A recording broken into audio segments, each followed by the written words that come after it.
einer dunklen Flut aus Regen naht ein tobendes Gewitter, bringt uns unheilvollen Segen.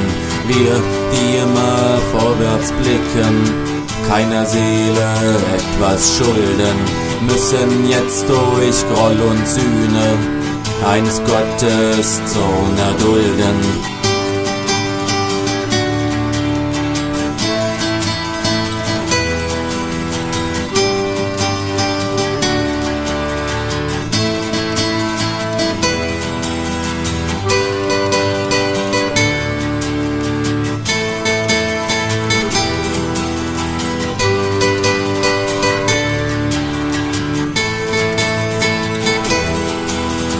Eines Gottes, der da waltet und uns richtet nur zugrunde, uns nur straft mit seinem Spotte, unaufhörlich schmerzt die Wunde.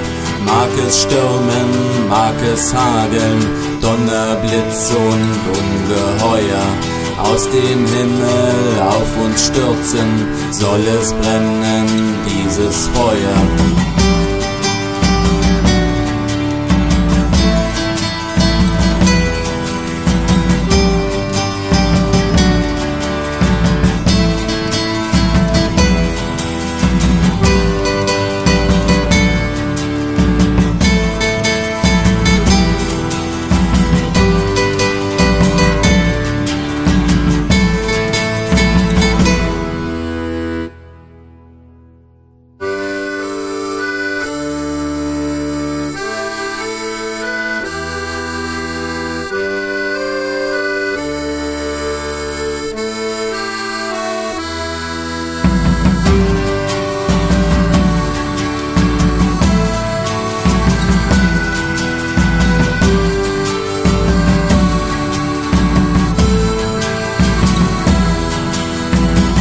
Es brennen und uns schüren für den nächsten Opfergang.